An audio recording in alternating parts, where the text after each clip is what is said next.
Livre des Proverbes, chapitre 6. Mon fils, si tu as cautionné ton prochain, si tu t'es engagé pour autrui, si tu es enlacé par les paroles de ta bouche, si tu es pris par les paroles de ta bouche, fais donc ceci, mon fils, dégage-toi, puisque tu es tombé au pouvoir de ton prochain.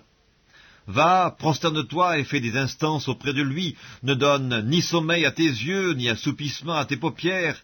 Dégage-toi comme la gazelle de la main du chasseur, comme l'oiseau de la main de l'oiseleur. Va vers la fourmi, paresseux, considère ses voies et deviens sage. Elle n'a ni chef, ni inspecteur, ni maître. Elle prépare en été sa nourriture, elle amasse pendant la moisson de quoi manger. Paresseux, jusque à quand seras-tu couché? Quand te lèveras-tu de ton sommeil? Un peu de sommeil, un peu d'assoupissement, un peu croiser les mains pour dormir, et la pauvreté te surprendra comme un rôdeur, et la disette comme un homme en armes.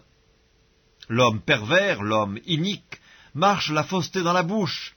Il cligne les yeux, parle du pied, fait des signes avec les doigts.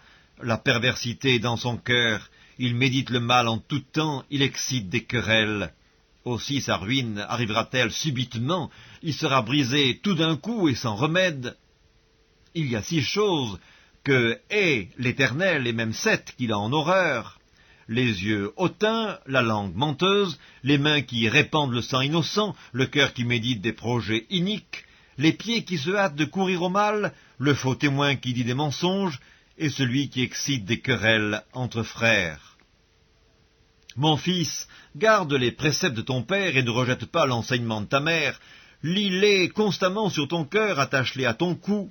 Ils te dirigeront dans ta marche, ils te garderont sur ta couche, ils te parleront à ton réveil, car le précepte est une lampe et l'enseignement une lumière, et les avertissements de la correction sont le chemin de la vie.